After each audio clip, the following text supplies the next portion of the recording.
So the Resilient Mass Metrics project is an initiative that builds off of many years of climate assessment, planning and strategy that many of you all weighed in on and were part of. So thank you for that. The climate assessment laid out our top climate impacts that will be faced across certain sectors and regions in the state. Our Resilient Mass plan, released in the fall, laid out a whole of government action strategy to address those impacts. And now the Resilient Mass Metrics project is building on that work to develop a framework for how we understand and evaluate our progress, both specifically on this plan, but also in general, as we move forward to continue advancing resiliency across the state, within state government, and together with all our community partners across the Commonwealth. So how are we understanding our goals and the steps that we need to take to advance resiliency and reduce risks across the many issues called out in these plans and strategies? And how do we make sure that the sum is greater than its parts, and all of the work that we are doing is coming together to move the needle and advance our shared goals? We envision the Resilient Mass Metrics to be utilized in the annual climate report card that is put out each year, starting last year, from our climate chief's office to help us learn and adjust as we update our plans. Every 5 years, we have a major update, but every year we do an annual update to reassess some of the specific actions. And also just moving forward, how we will evaluate and consider our funding strategies and our action strategies to ensure that all of the issues that we need to advance are getting the attention and effort they deserve. Next, please. This list will likely be familiar to many of you, but these are the key climate hazards that we're facing here in Massachusetts that have been assessed in great detail in our Resilient Mass plan that I hope you can all take a look at if you haven't already.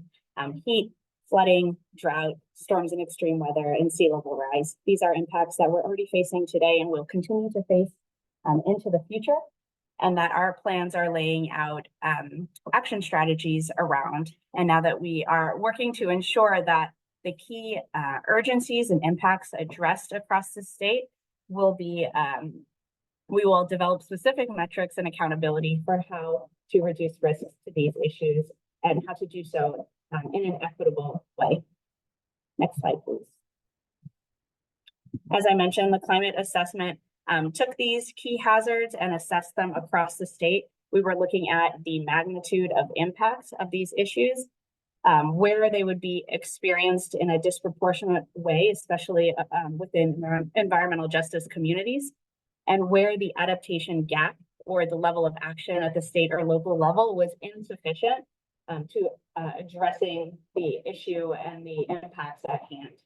And so that assessment identified these core issues experienced across the state, and then impacts that were common across all regions. And again, how these issues played out across different sectors. Next slide. The role of the metrics project is then to take these core issues identified by sector and then work together with you, our partners, and our agency staff to identify the goals and metrics that make most sense to demonstrate how we collectively need to move the needle on these issues and reduce risk and build resiliency. And so that is our charge over this year with the Resilient Mass Metrics project. Next slide, please, Jackie. Yeah, this is just showing you the core issues in the Resilient Mass plan. And our conversation today is going to be, how do we start to take some of these issues and turn them into the goals and then metrics that will be used to collectively assess our progress, and hopefully will be of value to you as well at the community level to align and connect your work with these priorities.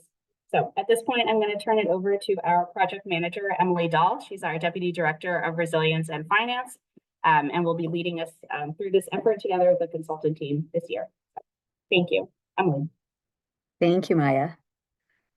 So I'd like to briefly go over the scope with you all and more importantly, talk more about the opportunity that this project presents. So as Maya alluded, we are really working on this metrics initiative so that we can develop our framework and our corresponding set of metrics to build on the Resilient Mass Plan and identify adaptation and resilience goals. It's going to be centering environmental justice and equity, and we'll talk in this webinar about how we are working toward that goal. We're developing it with stakeholder engagement. Your participation here is really essential, and we really value the time that you're spending with us today, so thank you again. And we want to make sure that the metrics that we come up with are implementable given the data that's available to us and agencies' abilities to manage the data tracking and collection. So we're going to be working with the consultant team and making recommendations for incorporating these metrics into relevant state programs, such as our Municipal Vulnerability Preparedness Program that many of you might be familiar with. We're going to be compiling the data for an initial baseline of the individual metrics. And we're going to have a final product where we're integrating the framework and the metrics into a dashboard on our resilient.mass.gov page and integrating it into the Climate Chief's climate report card.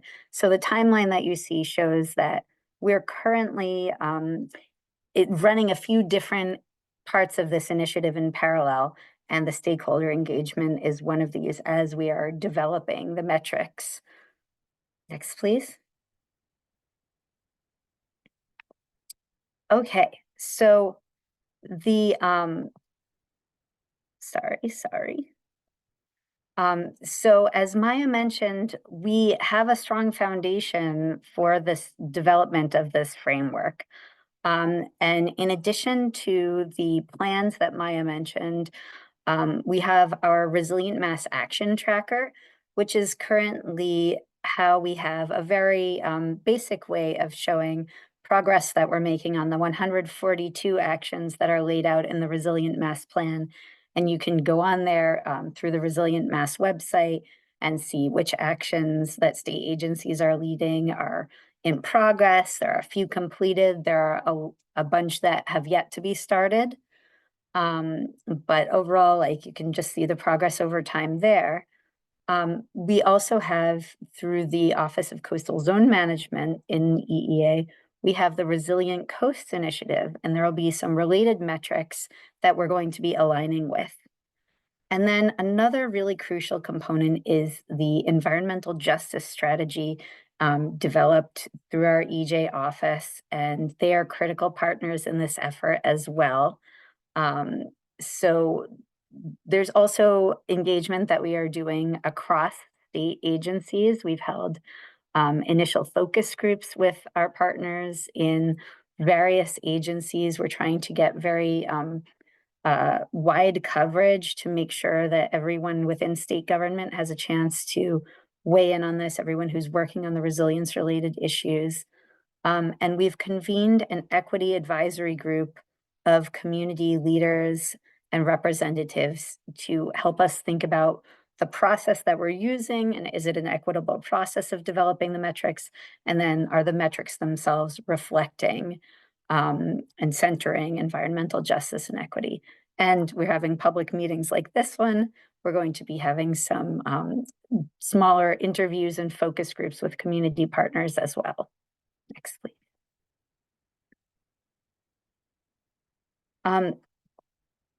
Something that we wanted to share with you at the outset is the principles that we are using to guide us in this process. So we're committed to collaboration, communication, and meaningful engagement. We want to ensure that there is adequate and equitable funding available for resilience projects across Massachusetts. We're approaching this from a science-based perspective, and we want to bring in traditional ecological knowledge to inform our decision-making. And we really want to avoid anything that results in maladaptation, that would be unintended negative consequences, whether it's unintended greenhouse gas emissions resulting from resilience projects or other shifting of burdens that would make this less impactful in a positive way. Next, please.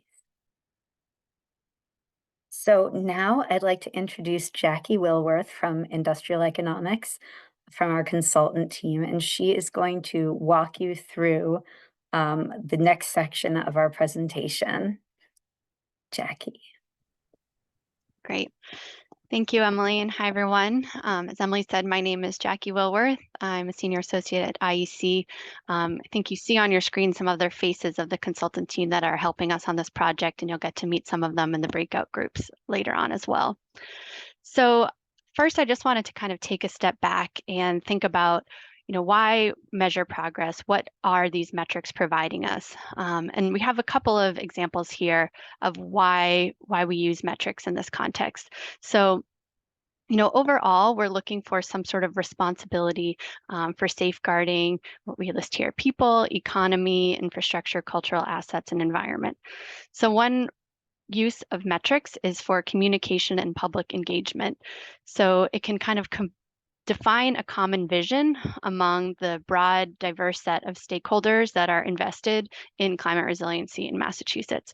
Climate resiliency can also be a very big and sort of unwieldy topic. And so to be able to communicate progress and, improvement is a helpful tool. It can also, provide information to local communities and different groups so they can sort of track how things are going and use that information to sort of advocate for their needs. It also sort of, again, gets us all on the same page. What are we trying to work towards? So we can all contribute no matter kind of where our role fits into the Commonwealth's resiliency planning. It also helps in terms of deliberate planning and decision making. When we're setting kind of clear goals and having, clear definitions used across agencies, it can help us really think through the priorities and next steps in order to achieve the goals that we're setting out. It also can provide some justification for adaptation expenditures. Most planning and implementation of adaptation actions requires some amount of funding, and that is a limited resource. And so the metrics allow us to sort of figure out where we might make choices in order to get the most progress and towards the elements that are of most importance to us based on the metrics that we define. Can also highlight areas that might need more attention and that maybe aren't making as much progress. They're helpful for accountability and good governance.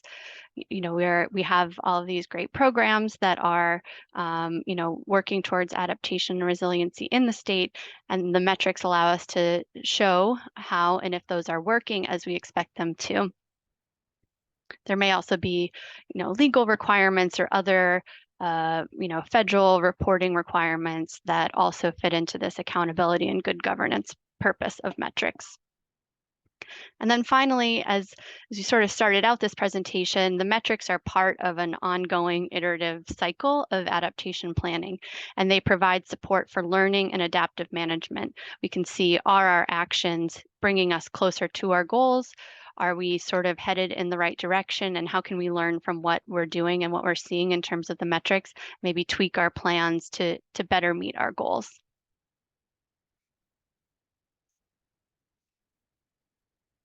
So when we started this project with EEA, we pulled together some research, both from sort of the evaluation sciences and also a review of existing resiliency metrics, projects and frameworks in other states and other contexts to understand what makes good metrics.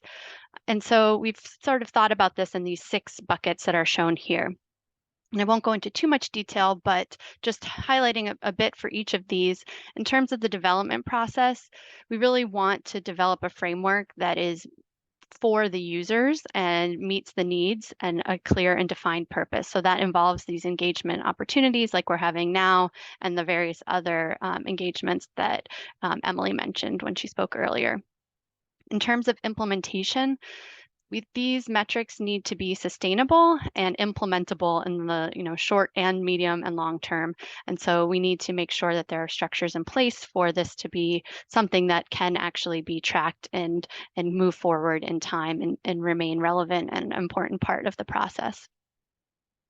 When we think about indicator types, there's a number of different ways and sort of aspects of resiliency we can track, and that's a big part of what we're thinking through and getting into. And so we want to make sure that we have sort of a variety of progress measures and metrics in our metrics set, and that when we're looking for things, we're looking at things that are both measurable and also that are sort of tied to strategies, so we can see what we are doing and the outcomes of those and sort of make that connection and see how our work is contributing to these larger goals of resiliency. Equity focus is another important part of this framework and what we find in some of the best existing frameworks out there. As we'll discuss in a bit, there's some cross-cutting equity measures that really permeate all aspects of the goals and visions that we are aiming to track in this metrics framework. We also find that it's helpful to really clearly define what we mean by priority populations. And so we'll do that for this project in a couple of slides. And then just sort of on a broader scale, make sure that when we're thinking about what are our goals and what are we trying to track, that we're really thinking about the people that are affected by both the burdens of climate change and the benefits of adaptation planning. Next, in terms of baseline and target setting, it's something we just need to know sort of where we are and where we're going, a very simple way of saying it. And then finally, as we get to the later stages of this project and we're reporting back out where we are for these metrics, we're going to think a lot about how we visualize and report this so that it is accessible to people, provides the right level of detail, and sort of, provides everyone what they need and want out of the metrics without overwhelming people. So, as I mentioned, before we dig in, I think it's helpful to just pause for a couple of shared definitions. And these will be words and terms that we'll use throughout this project. And so we just want to get these set up first. So first, we have here environmental justice and other priority populations. And in our framework, we include in that definition the environmental justice populations that are defined in the Massachusetts statute. You may have seen the EJ. There's some great maps and things like that available on the state website that identify particular geographic communities that are designated as environmental justice areas. We also include people and communities either identified by geography or shared characteristics who may be disproportionately impacted by climate change. And then finally, this term also includes tribal nations and indigenous peoples. And another term that will come up a lot is climate resilience. So what we mean when we say climate resilience or resiliency is the ability to prepare for, cover from, and adapt to, or transform to meet increased climate change impacts. So this does not mean resilient is, unchanging and as it is today. It's sort of able to adapt, transform, and have quick kind of bounce back from any impacts that we might see in the future.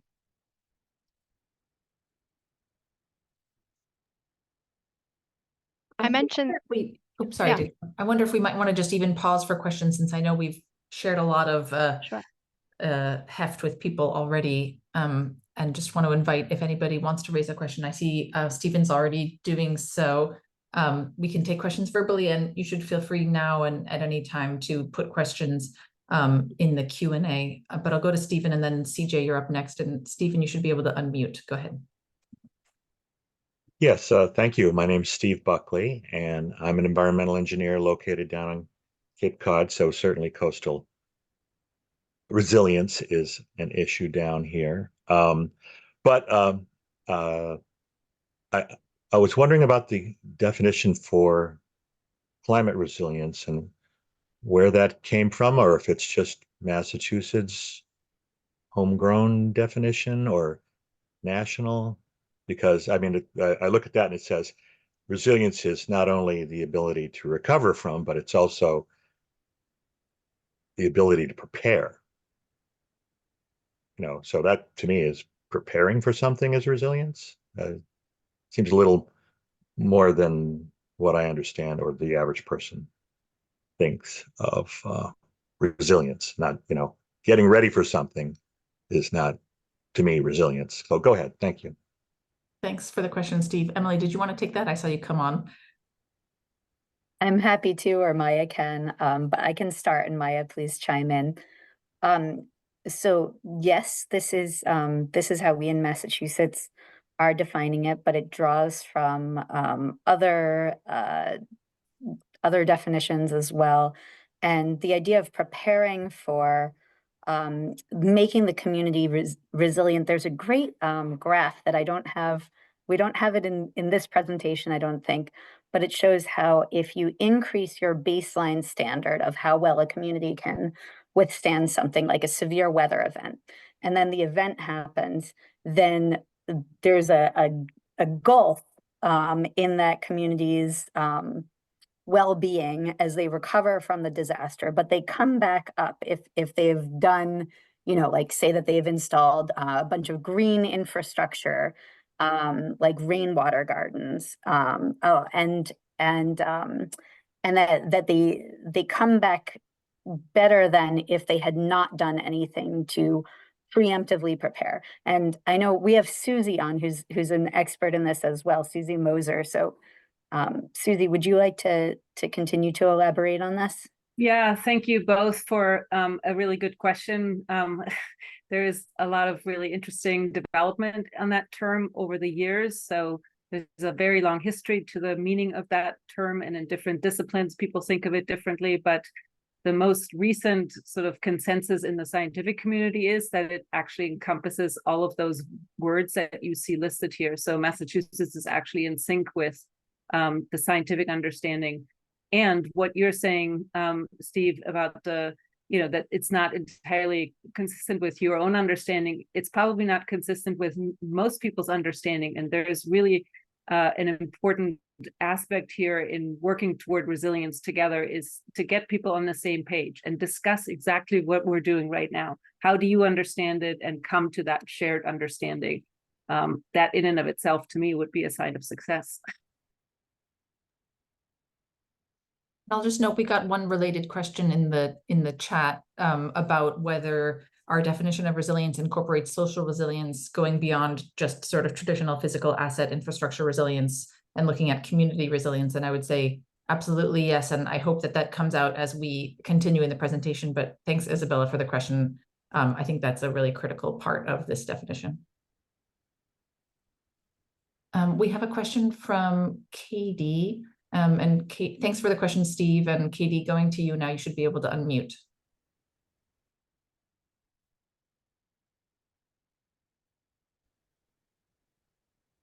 Hi, I apologize. I actually didn't mean to raise my hand. Oh, no problem. I was just being enthusiastic. Hear your voice anyway.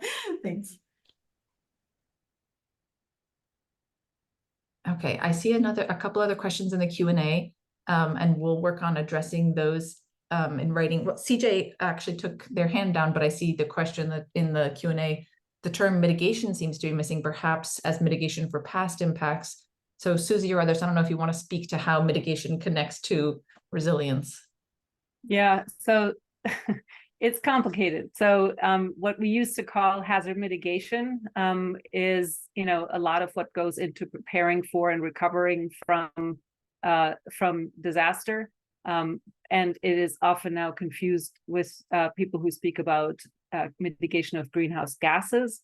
So because of that potential to confuse everybody, we're basically going with more explicit verbs like preparing for, recovering from, adapting to. But again, what everyone is bringing up, this sort of grappling with the different terms that used to be used and that are not used or used now, that is actually part of the work of coming to a shared understanding of what is it that we're working towards. So I would simply say, for simplicity and for clarity, we're avoiding the word mitigation to not confuse it with greenhouse gases. But as you already heard, in terms of the principles that guide this process, we're really aware that we can't adapt and make the climate problem worse as we go. So there is an emphasis on avoiding, maladaptive increases of greenhouse gases at the same time. So for simplicity, we just go with these more descriptive verbs that you see on this definition slide. Which of course we can tell are not simple at all. So I'm glad we paused for a little bit of Q&A here on these, and let's go forward a little more and we'll have another opportunity for Q&A and discussion before we go into breakout groups. Great. Yeah, thanks everyone for good questions. So one focus that I mentioned in this project is really thinking about how we can center equity in our work. And so, as I mentioned, one piece that we want to do is really clearly identify the priority populations in this work. And so that's what we've begun to do in terms of our broad definition of what we mean when we say priority populations. I think one of our next steps is to really drill down and identify specifically how we're going to define that for each of our sort of sub goals of this work. Another piece that we want to focus on with our equity focus is that our framework elevates issues and outcomes that are meaningful to priority populations. So this is something we certainly rely on our engagement to bring out a lot of between our equity advisory group and these meetings to hear what is meaningful to everybody and sort of what is on the ground concerns that we need to make sure are elevated in this work. Another important piece is how we actually report the metrics back out. And so we need to be able to track data at a fine enough scale or a resolution that we can report specifically for the priority populations and for statewide progress. And then when we report that back out, that we provide some sort of context. If 50% of grants are going to environmental justice communities, is that a lot? Is that not a lot? Sort of providing that context is important to understanding what our metrics are telling us. Two other points to make. One is that we also want to be open to non-traditional data sources and not just rely as a default on data sources that we know perhaps undercount certain populations or maybe miss nuances that we want to make sure make it into our tracking and our progress. And then finally, as we've brought up a couple of times, we also want to make sure that we are avoiding unintended consequences to the extent possible so that we aren't, working towards a particular metric while creating another problem in the meantime. So next, I'm going to show, oops, there it goes, our sort of organizing principle for the metrics framework. So we've drafted these 10 key visions that define and sort of help us organize and frame how we're going to track resiliency progress in Massachusetts. So 8 of these visions are shown here in a pyramid, and this pyramid is meant to show a relationship of support between these different visions and building blocks rather than a hierarchy. And so the building blocks at the bottom of the pyramid are the critical pieces to supporting everything that comes above it. And these all are sort of necessary to keep this resilient Massachusetts, whole and at the best outcome that we can get. There are also 2 blocks shown here on the side, and these are overarching elements that represent important goals on their own, but they're also pieces that we're going to pull through and integrate into the elements shown here in the pyramid as well. So those 2 integrated elements I'll talk through first. These 2 visions are first, the ResilientMass process goals. And so these are what Emily discussed earlier, how we're looking to engage and bring people into the conversations of this work. We're looking to include data and, traditional knowledge and sort of make sure that we're getting to the places we want based on a process that meets our sort of goals and visions for process. We also have the equity and environmental justice goals, and I'll show you exactly what those goals are in a moment. But this, again, is something that we hope to integrate throughout all of these visions, as well as sort of track our progress on this particular component individually as well. Moving back to this pyramid and starting on the bottom, we have the 2 blocks down here resilient and flourishing natural environment, and resilient infrastructure. And as I described, these are sort of critical foundations to everything else that we show here. So in the natural environment block, we're including things like habitat protection and restoration, ecosystem service provision, biodiversity protection, that sort of thing. When we talk about resilient infrastructure, this includes transportation, utilities, among many other types of infrastructure that we can get into. And again, note here we're using the term resilient, and going back to our previous conversation, we're really focusing on sort of climate resiliency using that definition that we talked about moments ago. The next level up on this pyramid includes several sort of supporting systems. And so we have resilient local food systems, which encompasses local food producers, that's farmers, fisheries workers, things like that, and ensuring the provision of adequate and healthy food to the communities in Massachusetts. We have adaptive government systems and services, which is covering sort of uninterrupted government services, both in terms of, in extreme events and kind of shocks, and also long-term trends, perhaps in tax-based shifts, pieces like that. We also have prepared communities and emergency management. And this is sort of getting at the idea that there are plans and systems in place that build a safety culture and sort of protection and preparedness. Next level, we have resilient economies and resilient housing and culture. In terms of economies, we're thinking about economies and jobs, safe working conditions and extreme heat, that sort of thing, as well as making sure that there's adequate job opportunities and training, both for emerging industries in terms of climate resiliency, and also supporting industries that maybe are more vulnerable to climate change. Again, going back to the farming, marine fisheries, also things like winter recreation. There's a number of industries you could think about in that category.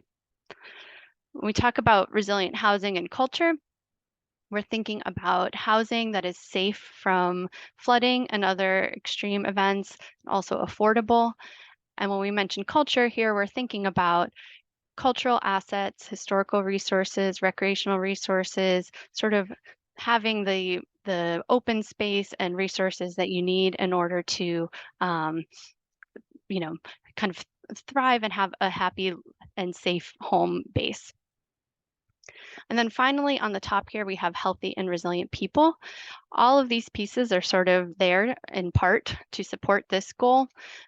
We have some elements here that could be thought of fairly broadly, but in terms of some specific examples, you might think of, limited extreme heat illness, childhood asthma from air pollution, mental health and well-being following extreme events, or kind of the long-term effects of warming and that kind of stress, access to clean water. There's a number of pieces you might think about.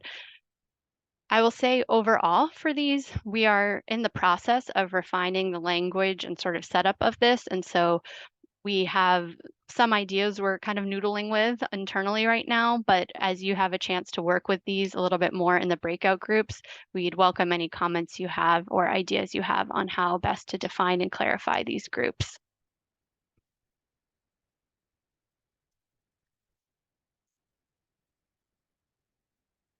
I will also just point out some details on this equity and environmental justice and how that's incorporated into the framework. As I mentioned, it's a cross-cutting piece of our work.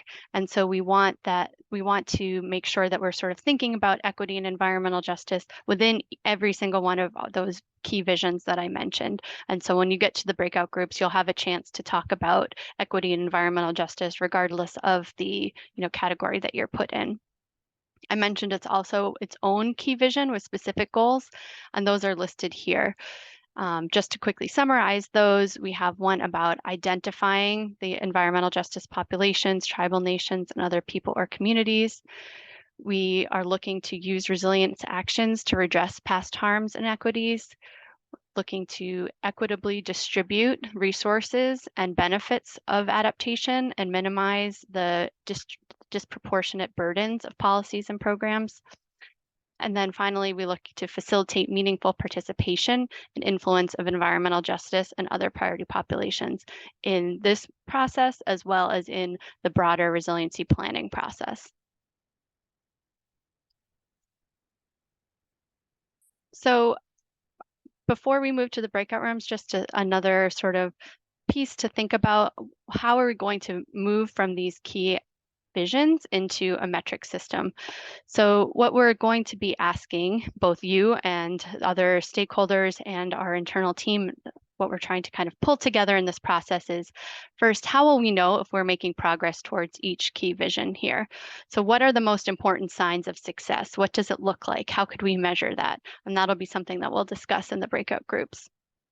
As I mentioned, we also want to know who should be considered a priority population for each of these key visions. It may not be the same definition for each vision, and so we want to consider environmental justice and equity factors, also think about exposure, sensitivity, or adaptive capacity. And then finally, we need to think about what types of strategies will help us achieve these visions. This isn't necessarily a work plan for resiliency planning, but we want to think about the types of strategies and sort of broad strokes so that we can think about how will we know if those strategies are successful in moving us forward. And that can help inform the types of measurements that we'll want to include in our metrics. All right. We think we'll pause here for another Q&A. Great. Sorry, I failed to introduce myself earlier. I'm Elizabeth Cooper. I work at the Consensus Building Institute, part of this great team here. There's one question in the chat that seems germane, which is from Noah. Do you have a timeline in mind for measuring progress? And I think Maya spoke a little bit about this at the beginning, but maybe there's something we could elaborate on, just the cadence for how testing our progress is going to go.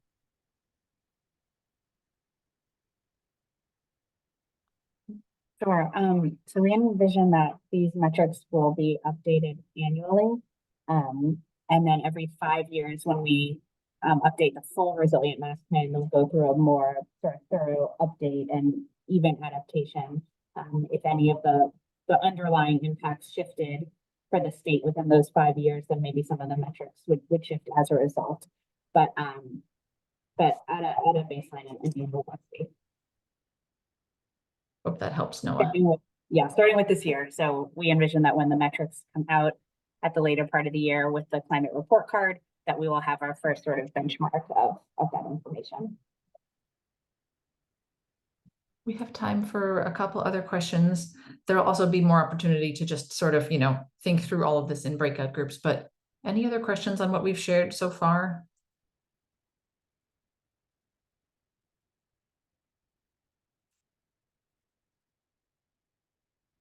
Okay. Oh, Steve, go ahead. Let me unmute you, or allow you to unmute, that is. Go ahead. Yes, I saw one of the bubbles or squares talk about restoring or not restoring. It said repair. I guess I understand the idea of environmental restoration, but there was something before that.